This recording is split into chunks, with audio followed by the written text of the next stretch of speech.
He led a church. He led a scout troop. He murdered 10 people. Then he asked police if a floppy disk could betray him. I want to ask you something before this story begins. Think about the most trustworthy person in your community. The man who shows up early to set up chairs before the Sunday service.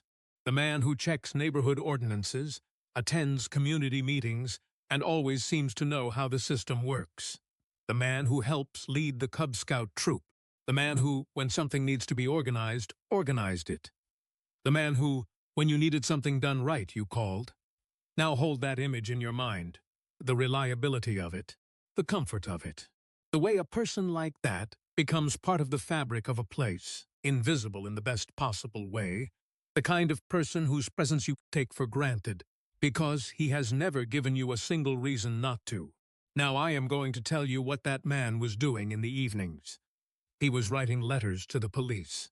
Letters that described, in clinical and precise detail, the murders he had committed. He included photographs. He included items taken from the bodies of his victims.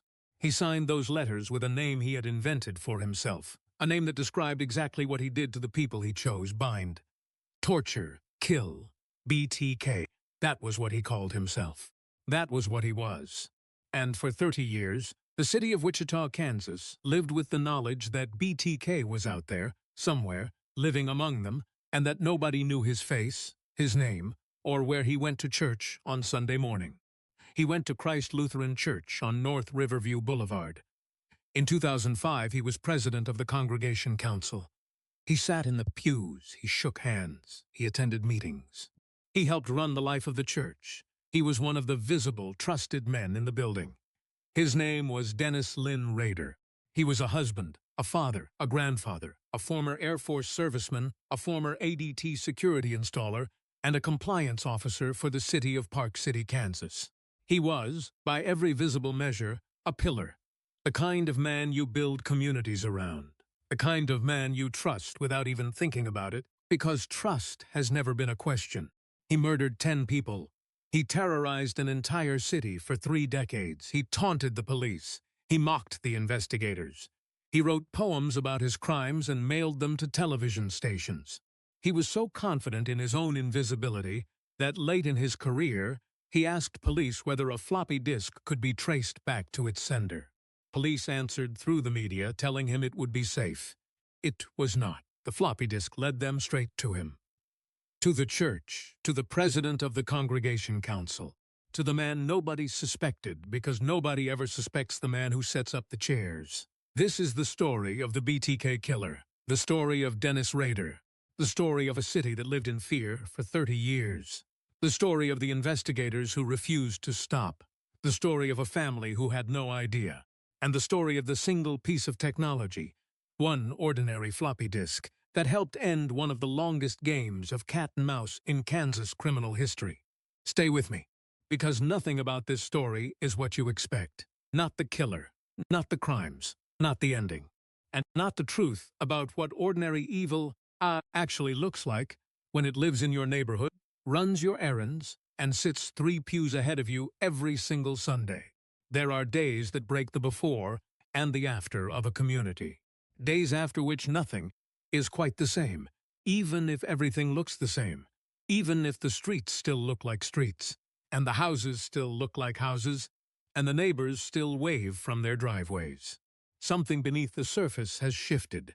Something that felt permanent and safe has been revealed to be neither. January 15th, 1974 was that day for Wichita, Kansas. Joseph Otero was 38 years old. He had served in the United States Air Force and had settled in Wichita with his wife Julie, who was 34, and their 5 children. Joseph was Puerto Rican. The family had built a life in the flat, cold Wichita winter in a house on Edgemoor Street in the northeastern part of the city.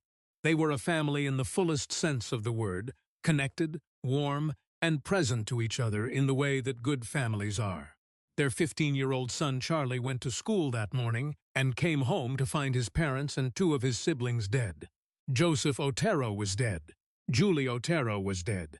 Their 9-year-old son Joey was dead. Their 11-year-old daughter Josie was dead. 4 members of the same family, in one house, On one Tuesday morning in January, Charlie was 15 years old. He walked into that house after school. The Wichita Police Department responded to the scene and found evidence of an attack that was unlike anything they had encountered. The method was deliberate. The killer had brought materials. He had taken his time. He had controlled the scene with a precision that spoke of someone who had thought about this, planned it, rehearsed it in his own mind long before he ever set foot on Edgemoor Street. He had also taken items from the house, including personal property. A small thing, almost incidental, except that it was the first indication of something investigators would come to understand over the next 3 decades. He took trophies, items that connected him to what he had done and that he apparently needed to keep so he could return to the crime in his own mind long after it was over. The investigation began immediately. Detectives canvassed the neighborhood. Tips were gathered. Suspects were considered and cleared. The Wichita Police Department worked the Otero case with everything they had. They did not find the killer. And then, 3 months later, he struck again. Catherine Bright was 21 years old when she was murdered in her home in April of 1974. She was attacked alongside her brother Kevin, who was 19. Kevin survived, wounded, having managed to escape during the struggle. Catherine did not. The Wichita Police Department now had 2 crime scenes from the same unknown offender. The connections were visible to investigators who knew what to look for. The careful, controlled approach. The materials brought to the scene. The deliberate nature of the violence. But the public did not know these crimes were connected. The public did not know there was a serial killer in Wichita. The police had not announced it, partly because announcement risked panic, and partly because they did not yet know the full shape of what they were dealing with. He could not stand that.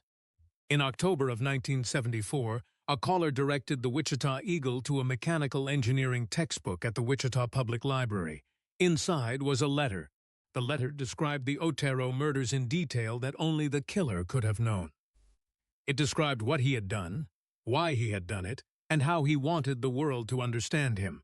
It described the planning that had gone into the murders. And it announced, with cold pride, that there would be more. The letter also asked a question. He wanted to know what the newspapers called serial killers. He had a few suggestions of his own. He offered a name, BTK bind, torture, kill. That was what he wanted to be called. That was the name he had invented for himself. And from that moment forward, Wichita had a name for the shadow that had moved through Edgemoor Street on a January morning and had never quite left. The letter was given to investigators. The question of how much to reveal to the public was deeply controversial. It risked glorifying a killer, risked giving him exactly what he wanted, the public attention, the name recognition, the acknowledgement that he was real and that people were afraid. But it also potentially served the public interest, warning people that a serial killer was active in their community. The name eventually reached the public, and BTK received exactly what he had wanted. The city of Wichita knew his name. They did not know his face. They did not know where he lived, or what he did for work, or what kind of car he drove. But they knew the name he had given himself, and they were afraid. And he knew they were afraid, and that was precisely what he had intended. He kept going. Between 1974 and 1977, the Wichita Police Department was building a profile of an offender unlike any they had previously investigated. Every piece of evidence pointed to a man of extraordinary discipline and unusual psychology. He selected his victims through what investigators came to call trolling the patient, methodical process of identifying targets, observing them, learning their patterns, building in his own mind a detailed picture of who they were and where they would be vulnerable. He was not opportunistic. He did not act on impulse. Every victim was chosen. Every attack was planned. The preparation sometimes extended over weeks or even months before he made his move. On March 17, 1977, he murdered Shirley Vian. She was 24 years old. She had 3 children. He confined the children in a bathroom while he killed their mother. Then he left. 3 children were behind that door. On December 8, 1977, he murdered Nancy Fox. She was 25 years old. a department store clerk who lived alone in a rented house in Wichita. He had studied her home, her routines, and her vulnerability. By his own later account, he had done his homework. After her death, he called the police himself from a payphone and told them to go to her house. Then he hung up. He could not help making contact. That was the thing about BTK that investigators came to understand as a defining characteristic. He needed to communicate. He needed the world to know what he was doing. The crimes themselves were not enough. The planning was not enough. The control was not enough. He needed acknowledgement. He needed to be known not by name, but as a presence, as a force, as something the city of Wichita had to reckon with. He sent more letters to police, to television stations, to newspapers. The letters varied in tone. Sometimes they were almost clinical, describing crimes in the language of an investigator documenting evidence. Sometimes they were bizarre, full of misspellings and strange drawings, and what appeared to be attempts at poetry. Sometimes they were simply taunting, a long and confident declaration that BTK would never be caught, that he was too careful, too smart, too controlled to make the kind of mistake that would hand him to law enforcement. Through the late 1970s and into the 1980s, the Wichita Police Department worked the case continuously. A task force was assembled. The FBI was consulted. Behavioral analysis profiles were developed. Investigators talked to every possible lead, chased every possible angle, and came up against the same wall again and again. An offender who left almost no trace. An offender who seemed to know how investigations worked. An offender who controlled his environment with a precision that bordered on professional. He was a compliance officer. He checked on things for a living. He knew how systems worked. He knew how to navigate bureaucracy. He knew, in ways that most killers did not, exactly how much evidence investigators needed and exactly how to avoid leaving it. And then, after the late 1970s, the public communications slowed and stopped. The confirmed murders stopped too. In 1979, Rader stalked a woman named Anna Williams and waited inside her home. But she did not come home when he expected. She survived because timing broke the pattern. Then BTK went quiet. Dennis Rader was born on March 9, 1945, in Pittsburgh, Kansas. He grew up in Wichita.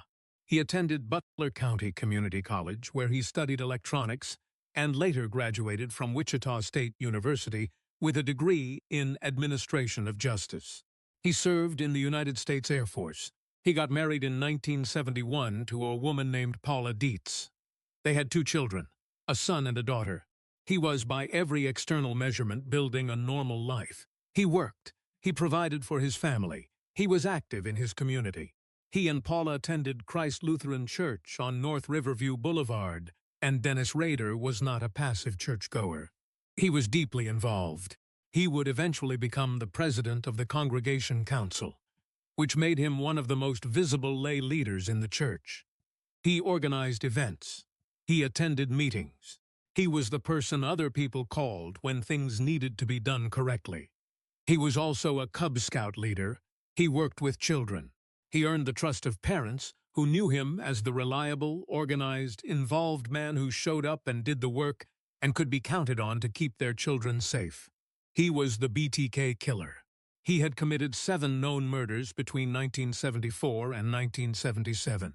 Between 1977 and 1985, he killed no one that investigators are currently aware of.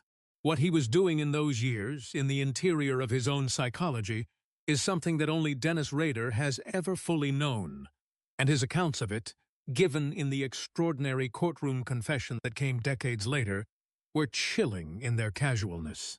He described the years of silence the way someone might describe a hobby they had temporarily set aside. He had a wife and children and a demanding job and a church community and all the ordinary obligations of a life. He was busy. The murders were something he came back to when the conditions were right. He called it his Factor X, the need that lived inside him, the compulsion that he had managed and controlled and fed through the crimes themselves, and that during the quiet years he fed in other ways, through trophies, journals, drawings, and elaborate written fantasies that he kept hidden from his family in containers and private caches. Some materials were later found in places connected to his ordinary life, including his home, his office, and his church. His wife Paula had no idea. His children had no idea. The congregation at Christ Lutheran Church had no idea. The parents of the Cub Scouts whose troop he led had no idea. Nobody knew. On April 27, 1985, after years without a confirmed murder, BTK killed again. Maureen Hedge was 53 years old and lived on Independence Street in Park City, Kansas. She was BTK's neighbor. Dennis Rader lived on the same street. He had been watching her from his own house, from behind the windows of a home that was, by every visible measure, an ordinary suburban residence. His neighbor. He killed his neighbor. The murder of Maureen Hedge is notable for several reasons that investigators would later find significant. Rader strangled her in her own home, then transported her body in his car and left her in a ditch. He photographed her and kept images and items connected to the crime. He had become, if anything, more methodical, more controlled. The years had not made him less dangerous. They had given him more time to think, to plan, to refine the approach. The man who had murdered the Otero family in 1974 was a frightening and organized predator. The man who murdered Maureen Hedge in 1985 was all of those things and more practiced. On September 16, 1986, he murdered Vicki Vegerle. She was 28 years old, a wife and mother, who lived on West 13th Street in Wichita. Rader had posed as a telephone repairman to gain entry to her home. Her husband came home later that day and found her. She was taken for emergency help, but she did not survive. For years, her husband was considered a person of interest by investigators, the devastating and all too common consequence of law enforcement suspicion falling on the surviving family member. He was innocent. The real killer was across town, going to church and signing documents and shaking hands. On January 19, 1991, Dennis Rader committed what would be his final confirmed murder. Dolores Davis was 62 years old. She was a retired librarian who lived alone in Park City. Rader had stalked her for months. He broke into her home, strangled her, and transported her body to a location under a bridge, where it was found nearly 2 weeks later. And then, again, he stopped. 10 victims, spanning 17 years, and then silence. The BTK killer had gone quiet a second time. The Wichita Police Department, which had never stopped working the case, had never been able to find a usable lead. The profile they had built was accurate in many respects. Male, organized, intelligent, likely employed in a position of authority or control, likely respected in his community. Every detail correct. Not a single one specific enough to point to one man among the 400,000 people living in and around Wichita, Kansas. Dennis Rader went to church. He led the Cub Scouts. He enforced city ordinances. He raised his children. He grew older. He retired from one job and took another. He became a grandfather. And Wichita slowly, agonizingly, began to hope that BTK was simply gone. Before we move further, I need you to stop thinking about the killer for a moment and think about the people. Because in all the years of letters and taunting and profile building and task forces, it is easy to let the investigation become the story. It is not the story.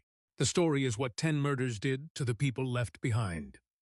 Charlie Otero was 15 years old when he walked into his family home and found his parents and 2 of his siblings dead. He was the oldest child present. He had to be the one who understood what had happened. He had to be the one who called for help. He had to be the one who processed, in real time, the complete destruction of his family on an ordinary Tuesday afternoon in January. Charlie Otero grew up. He carried what happened on Edgemoor Street every day of his life. He advocated for answers. He spoke publicly about his family.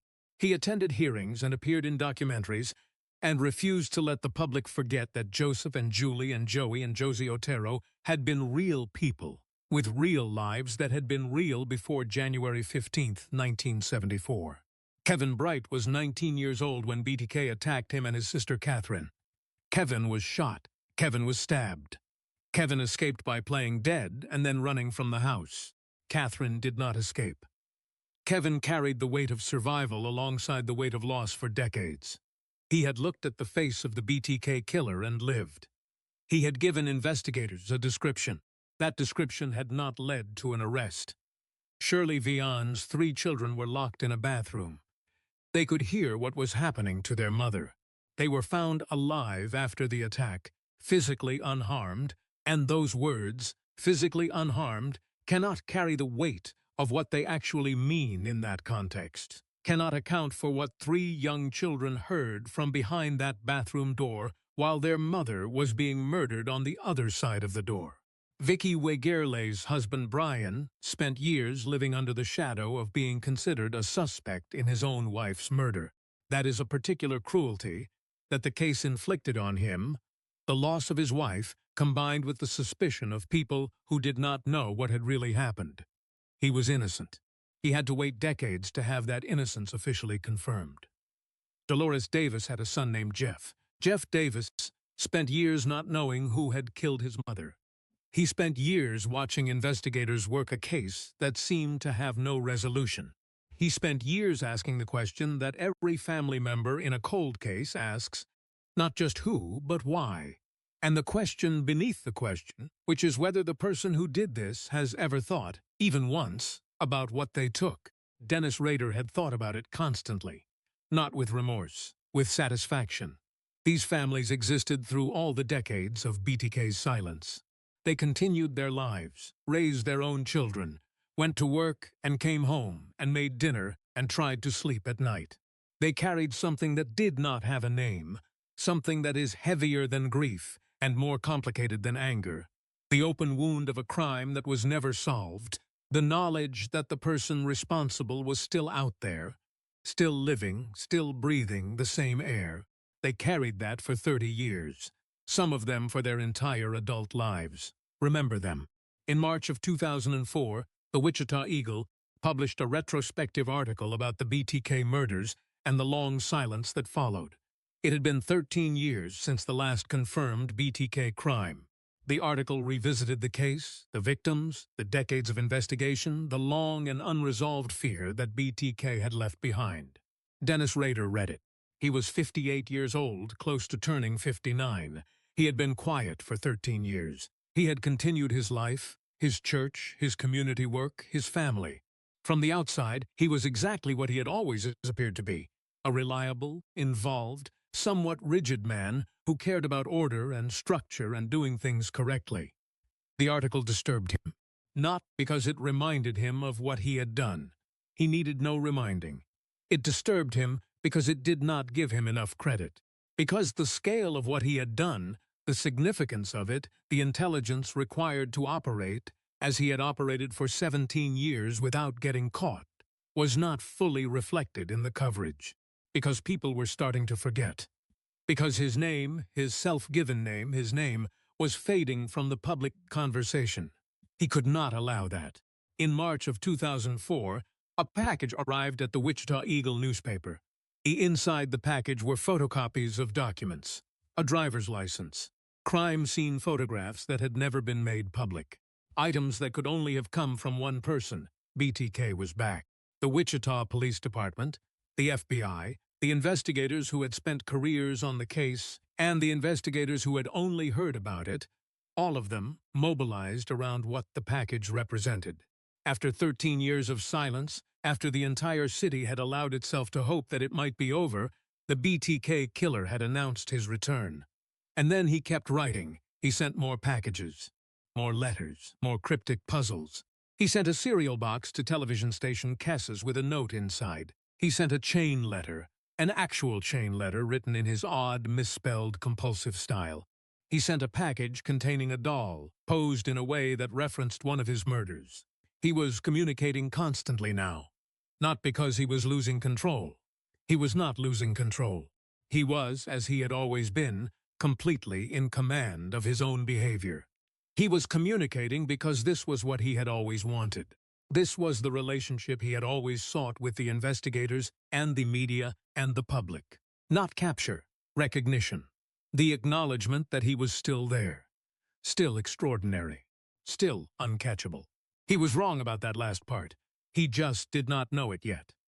The Wichita Police Department renewed the BTK task force with new resources and new technology. Detective Kenny Landwehr led the investigative effort. A man of methodical patience and deep experience, Landwehr had worked the BTK case for years and brought to the renewed investigation a combination of institutional knowledge and fresh energy that the case required. They were going to find him. They did not know how yet. But the return of BTK, the flood of new communications, meant new evidence. And new evidence, in an era of forensic technology that had not existed when the original crimes were committed, meant new possibilities. The investigators were patient. They let BTK talk. They read every letter, studied every package, analyzed every word and every object with the tools that 30 years of forensic advancement had made available. They built a new profile that incorporated everything they knew from the original investigation alongside everything the new communications revealed. And they waited for him to make a mistake. In late 2004, BTK sent communications that included puzzles and clues. It was typical of his communications by this point, elaborate, self-referential, designed to demonstrate his intelligence while simultaneously taunting the investigators who were hunting him. He enjoyed the puzzle aspect of it. He enjoyed making investigators work for the information he chose to reveal. One of the communications involved a puzzle-like clue system, the kind of self-referential game he enjoyed. Investigators treated every symbol, word, and location as potential evidence, because by then they understood that BTK's need to perform for them could become his weakness. He was telling them things. He was dropping breadcrumbs. Not because he wanted to be caught, but because he was playing a game, and the game required an opponent smart enough to keep up. He had been playing this game for 30 years, and had never once been genuinely close to losing. It had made him confident in ways that were about to become catastrophic for him. In January of 2005, BTK sent another package. This time he included a typed message, a question embedded within the usual self-referential language and bizarre imagery. He wanted to know if a computer floppy disk could be traced. The Wichita Police Department, the FBI, and the investigators and analysts gathered around the case understood the significance immediately.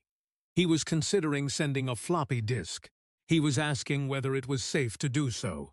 He was checking whether the technology had caught up with him. They responded through the media. The message said, essentially, that a floppy disk could not be traced if handled correctly. That was not true. It was, in the technical language of forensic investigation, a controlled deception. It was bait. It was the investigators using BTK's own love of games against him, meeting his question with a lie carefully designed to exploit his arrogance. His certainty that he was smarter than everyone hunting him. He bit.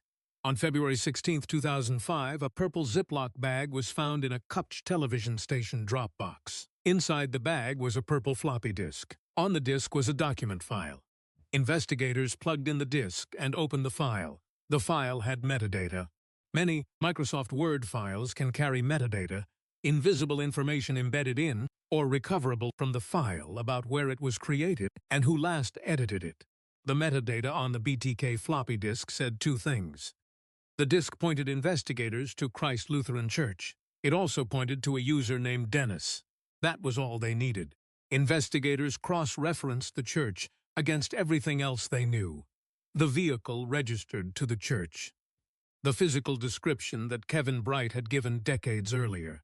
The geography of the crimes and the geography of Park City, where Rader had worked as a compliance officer, and where both Maureen Hedge and Dolores Davis had been murdered. Everything converged on one person, Dennis Rader, president of the Congregation Council, Christ Lutheran Church, Park City, Kansas. Before they moved, before they made any approach, investigators needed confirmation.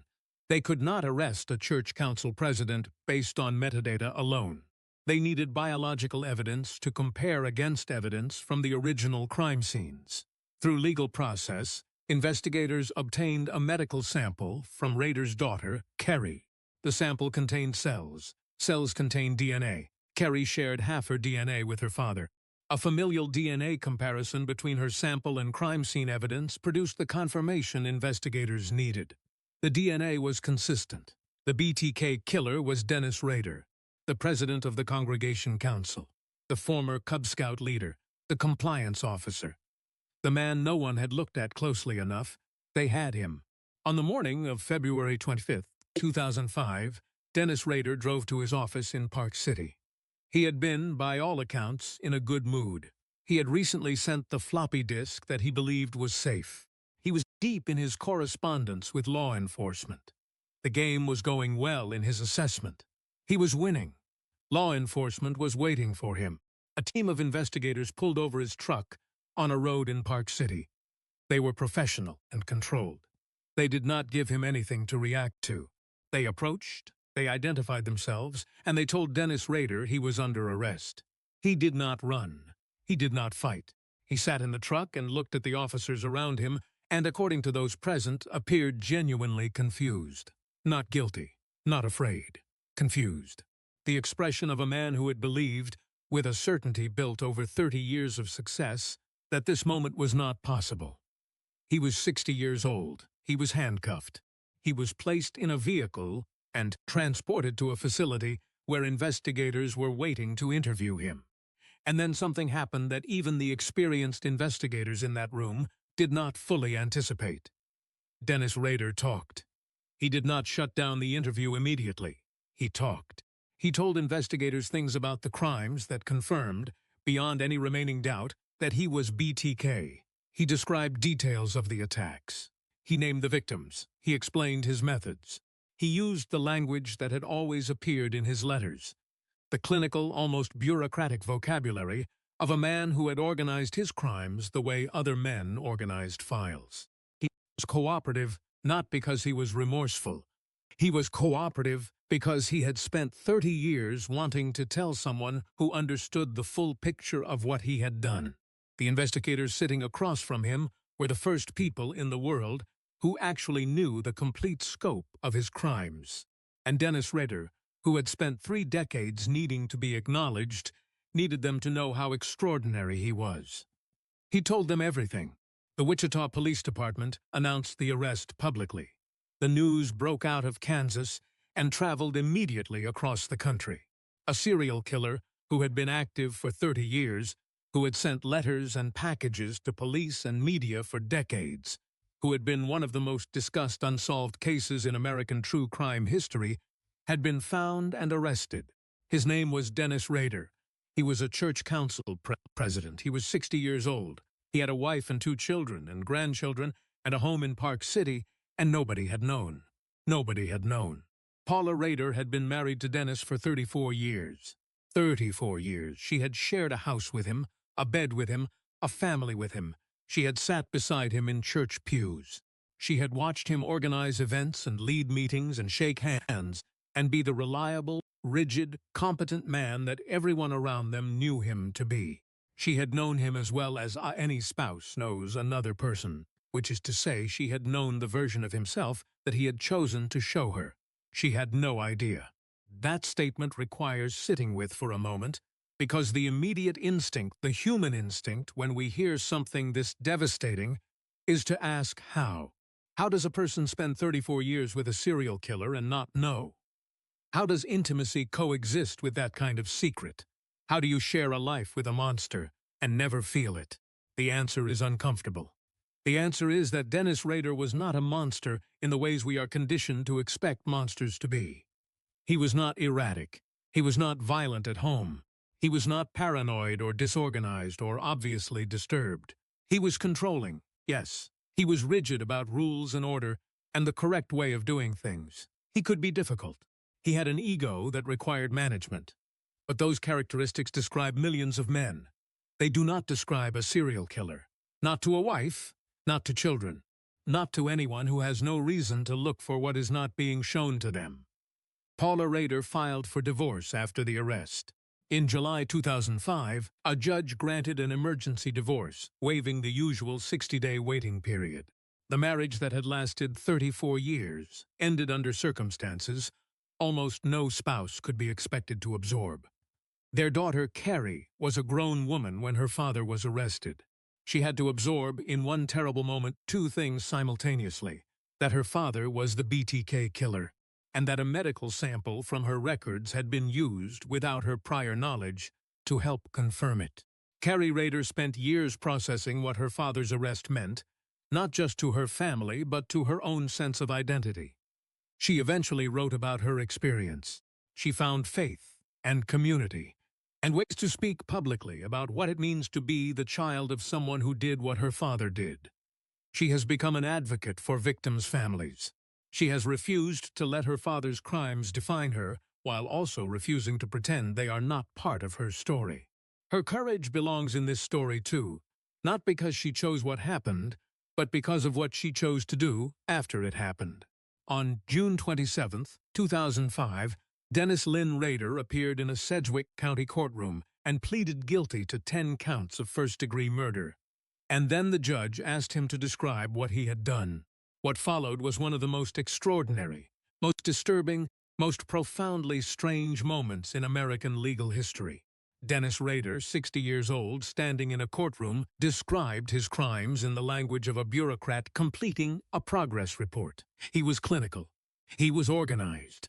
He used terminology he had apparently invented, references to his victims as projects, references to his crimes as activities, references to the entire span of his murders as his career. He described the Otero family murders in detail. He described how he had entered the house, how he had controlled the family, the decisions he had made about the order of events. He spoke about 9-year-old Joey Otero and 11-year-old Josie Otero in the flat, measured tones of a man describing a completed task. Family members of victims were present in the courtroom. Some of them had waited more than 30 years for this day.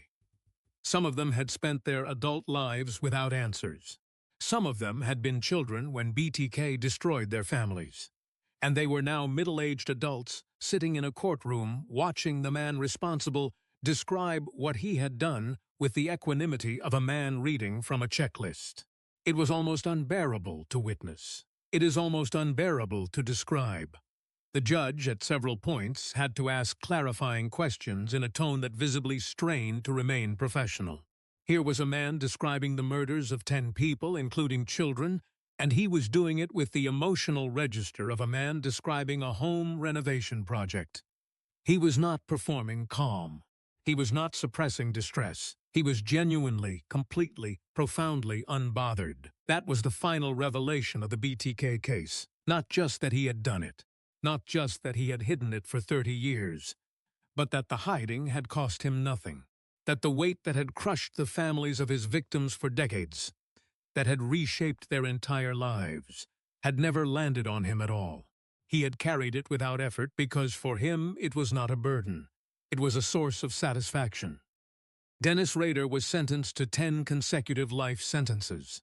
Under Kansas law, which did not have the death penalty at the time of his crimes, life in prison was the maximum available sentence. He is incarcerated at the El Dorado Correctional Facility in Kansas. His earliest possible parole date is in 2180. He will die in prison. Wichita, Kansas is the largest city in Kansas, with a population in the hundreds of thousands. It is the largest city in Kansas, a Midwestern city of industry and agriculture, and the particular kind of pragmatic ground-level Americanness that the coasts sometimes overlook. It is not a city that appears in many national conversations. It does not seek that kind of attention. For 30 years, Wichita was one of the most discussed cities in American true crime because of a name that its own residents had lived alongside in the most intimate and terrible way. BTK was not an abstraction to the people of Wichita. He was a presence, a neighbor who might be any neighbor, a man who might be at the same grocery store, the same gas station, the same church. In the 1970s, Wichita changed the way its residents moved through the world. People in the neighborhoods where BTK had struck began checking their locks with a different kind of attention. Women who had been accustomed to a certain ease and freedom in their daily movements became more careful, more watchful, more attuned to the feeling of being observed. Men stayed closer to home in the evenings. Children were kept indoors after dark in ways that had not been necessary before January of 1974. A generation of Wichita children grew up with BTK as a background presence in their understanding of the world. Not a monster from a story, a fact. An unsolved fact that their parents talked about in lowered voices and that appeared periodically on the news, and that reminded everyone, year after year, that the city was still carrying something unresolved. When Dennis Rader was arrested in February of 2005, Wichita reacted the way a city reacts when a 30-year wound is finally addressed. There was relief, profound, exhausted relief. The case was solved. BTK had a name. He was in custody. The open question that had hung over the city for 3 decades had finally received an answer. But the relief was complicated by everything that the answer revealed. Because the answer was not that BTK had been hiding in some remote location, living off the grid, invisible by virtue of isolation. The answer was that he had been right there, in Park City, attending church, coaching Cub Scouts, attending city meetings. The answer was that he had been, in the full and terrible sense of the word, a neighbor. The people of Wichita had to absorb that, had to sit with the knowledge that for 30 years the man they were afraid of had been one of them, had attended the same events, driven the same roads, used the same libraries and grocery stores and city services, had been, in the way that a person who is genuinely part of a community is part of it, woven into the fabric of the place. He had not been hiding. He had been present. That is the hardest thing. Lieutenant Kenny Landwehr had worked the BTK case for years before Rader re-emerged in 2004. He took over as lead investigator on the renewed BTK task force and brought to the job a combination of tenacity and calm that the case required. The BTK investigation, particularly in its final phase, was a masterclass in how to hunt a hunter. Rader was intelligent, organized, and experienced. He had been operating for 30 years without a significant mistake. He thought he understood forensic investigation better than the investigators did because he had been studying them, through their responses to his letters, through the public coverage of the case. For decades, Landwehr and his team understood something crucial that Rader did not. They understood that his intelligence was also his weakness. Because Rader was convinced he was smarter than everyone else, he was willing to take risks that a less confident criminal would never have considered. The floppy disk was the ultimate expression of that arrogance. He asked if it could be traced. He was told it could not. And because he believed he was too clever to be fooled, he sent it. The decision worked precisely because it told Rader what he wanted to hear. He wanted to hear that he was right, that his technology instincts were correct, that the investigators were not capable of catching him through digital means. The message confirmed his self-image, and his self-image destroyed him. Landwehr has said in subsequent interviews that the moment the metadata on the floppy disk appeared on a computer screen, indicating Christ Lutheran Church and a user named Dennis, the room went very quiet. Investigators who had worked this case for years, some of them for their entire careers, sat in silence for a moment with the recognition of what they were looking at. It was him. It had to be him. And they were going to make certain, before they moved, but everything in the room in that moment said it was him. 25 days from the floppy disk to the arrest. 25 days to confirm the DNA match through Kara Rader's medical records, to build the final evidentiary case, to plan the arrest in a way that left no room for error. On February 25, 2005, Kenny Landwehr was part of the team that took Dennis Rader into custody. It was, by any measure, the culmination of an extraordinary investigative career. But Landwehr has always been careful to share the credit. The BTK investigation, across its 3-decade span, involved hundreds of investigators and analysts and forensic specialists and consultants. It involved the families of victims who never stopped demanding answers. It involved a community that never let the case fade into the background noise of unsolved crimes. It took all of them. Carrie Rader Rawson has become, in the years since her father's arrest, one of the most articulate and courageous voices in the national conversation about what it means to be close to evil without knowing it. She was a young adult when FBI agents knocked on her door in 2005 and told her that her father had been arrested for murder. She did not believe them at first. The information was so far outside the range of anything she had experienced or suspected that her mind did not initially accept it. This was her father, the man who had been present at every important event of her childhood. the man she had called when she needed advice, the man who had walked her down the aisle at her wedding, the BTK Killer. Carrie has written about the experience in a memoir titled A Serial Killer's Daughter. My story of faith, love, and overcoming. The title is precise. It is a story of her faith, because faith became central to how she processed the impossible. It is a story of love, because she had genuinely loved her father, and reckoning with that love in the context of what he was required, a kind of interior honesty that most people will never be asked to exercise. And it is a story of overcoming, because she did not let it destroy her. She has spoken at events for victims' families. She has met with survivors of her father's crimes and sat with them in the specific, extraordinary complexity of that encounter. She has done the work of being accountable without being guilty, of taking responsibility for a presence in the world that was shaped by her father without accepting that his crimes define who she is. Carrie Rader Rawson did not choose her father. She did not choose what he was. She chose, in the aftermath of a revelation that would have been sufficient to break almost anyone, to use what happened to her in service of other people. That is a choice that deserves to be named and honored. She is not her father, she is herself, and who she has chosen to be in the wake of the worst possible family discovery is something that says nothing about him and everything about her. The arrest of Dennis Rader changed something in how law enforcement, forensic scientists, and the public think about digital evidence.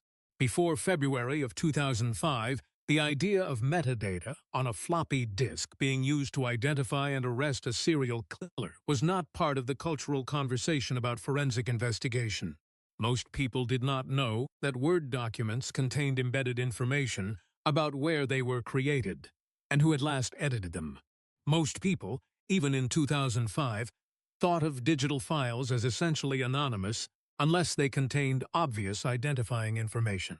The BTK case demonstrated in the most dramatic possible way that digital anonymity is an illusion, that many pieces of software leave traces, that the assumption of invisibility in the digital world is an assumption that the world will correct, usually at the worst possible moment for the person who made it. The lesson was simple and powerful. Digital evidence analysis was already growing in importance, but the BTK case gave the public a clear, unforgettable example of why it mattered. The question of what information is embedded in electronic files became a standard part of forensic inquiry. The floppy disk that helped catch Dennis Rader became one of the clearest public examples of digital forensics entering the true crime conversation. It also taught something to a broader public about the nature of digital privacy, or rather, the nature of digital illusion. The things we create on computers, the documents we write, the files we generate, are not neutral. They carry context. They carry history. They carry, often without our awareness, information that identifies us and locates us and connects our digital actions to our physical existence. Dennis Rader thought he understood computers. He was wrong. He thought he understood forensic investigation. He was wrong about that too. He had spent 30 years being right about almost everything that mattered to his survival.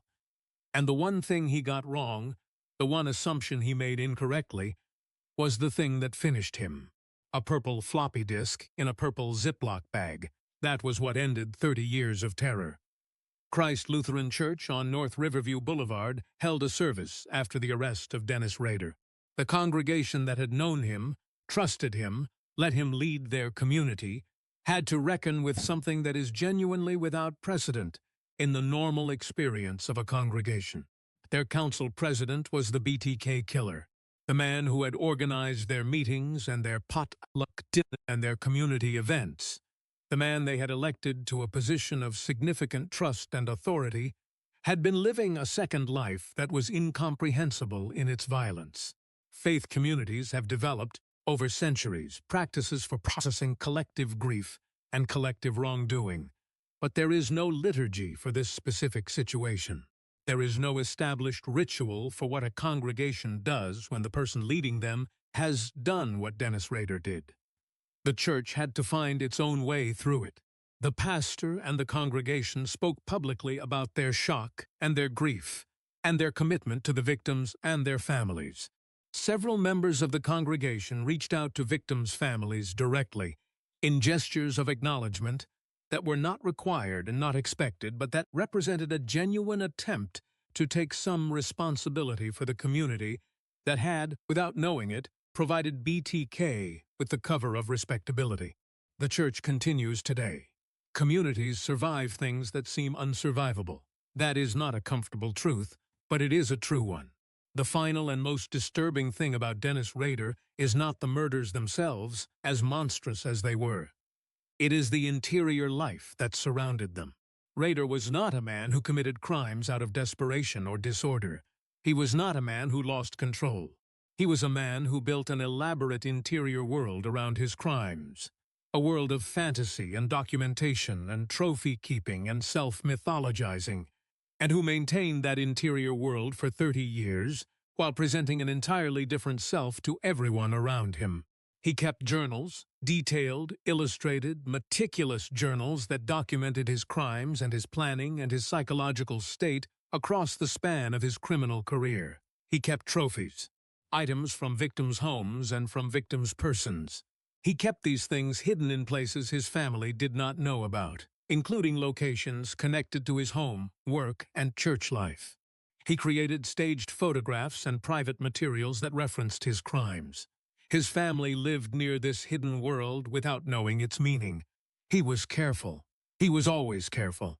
The interior world and the exterior world existed in perfect, sustained separation. He moved between them without apparent friction.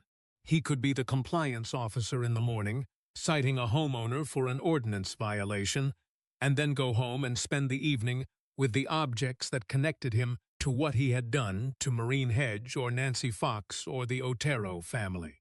He could be the church council president on Sunday morning and spend Sunday afternoon with his journals.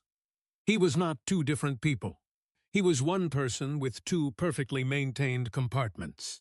And the discipline required to maintain those compartments, the absolute control he exercised over every detail of both lives, is perhaps the most frightening thing about him. Not the violence, the control. Evil does not always announce itself. It does not always disrupt the surface of ordinary life. Sometimes it lives beneath that surface so completely, so patiently, so efficiently, that it leaves no visible trace at all. It attends church. It shakes hands. It runs the meetings and organizes the events and earns the trust of an entire community. And then it goes home, and it closes the door, and nobody knows what happens next. Closing. The dark cannot hold them all. On August 18, 2005, Dennis Lynn Rader stood in a Sedgwick County courtroom and received 10 consecutive life sentences for the murders of Joseph Otero, Julie Otero, Josephine Otero, Joseph Otero Jr., Catherine Bright, Shirley Vian, Nancy Fox, Maureen Hedge, Vicky Wiggerle, and Dolores Davis. 10 names, 10 people, 10 lives removed from the world by a man who called himself a name he invented and who spent 30 years believing that his self-given name was the truest thing about him. He was wrong. The truest things about Dennis Rader are not in his letters or his journals or his taunting communications with law enforcement. The truest things about him are found in the people who survived him. In Charlie Otero, who walked into his family home at 15 years old and who has spent his life refusing to let his family be reduced to a case number.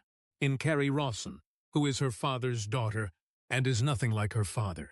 In the investigators who worked this case across 3 decades and who never, in all those years, accepted that it was unsolvable. The truest thing about BTK is not BTK. It is everyone who outlasted him. A floppy disk, a metadata field, a user named Dennis at a church called Christ Lutheran. 30 years of murders and letters and taunting and hiding and being, in his own mind, invincible. And then a purple Ziploc bag and a laboratory result, and a traffic stop on a road in Park City, and a man who said, in a voice that did not yet understand what had just happened to him, that he would like to cooperate with investigators. He cooperated. He told them everything. He thought the telling would finally give him what he had always wanted, to be fully known, to be recognized as the extraordinary thing he believed himself to be. What it actually gave him was a cell in the El Dorado Correctional Facility, With an earliest possible parole date of 2180, Dennis Rader is now in his 80s. He is serving 10 consecutive life sentences. He will not see 2180. He will die in prison, unremarkable in the end. One more old man in an orange jumpsuit who had once believed himself untouchable. The people he killed were not untouchable. They were ordinary. They were human. They were walking their dogs and sleeping in their homes and living their lives in the way that people live their lives when they have no reason to expect the worst. They were ordinary in the best possible sense of the word, connected to other people, embedded in families and communities, real in all the ways that make a loss irreplaceable. They deserved to live. They deserved all the ordinary years that were taken from them. They deserved to grow old in the same Wichita neighborhoods where they had built their lives. They did not get that. And no sentence, no conviction, no courtroom confession, no life behind bars returns what was taken from them. Justice is not restoration. Justice is acknowledgement. It is the official, on the record, legally documented acknowledgement that what was done was wrong and that the person who did it has been found and held responsible. Wichita got that acknowledgement in 2005, 31 years after the morning on Edgemoor Street. 31 years is a long time to wait. It is the length of an entire childhood and then some. It is long enough for victims' children to grow up and have children of their own. It is long enough for a city to reshape itself around an unresolved wound and learn to live with the pain of it, even while continuing to demand the answer. The answer came.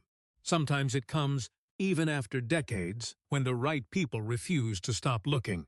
It came through a purple floppy disk and a metadata field and a church name and a man named Dennis who thought a lie was the truth. It came because Kenny Landwehr refused to stop. Because the families of 10 victims refused to stop. Because the investigators who worked this case across 3 decades refused to accept that the puzzle could not be solved. And in the end, the man who had called himself BTK, who had given himself a name that he thought described something powerful and permanent, was sitting in a courtroom in a suit describing his crimes to a judge who had heard enough. And the name that actually attached to him was the one on his birth certificate. Dennis Lynn Rader, inmate, convicted, serving life.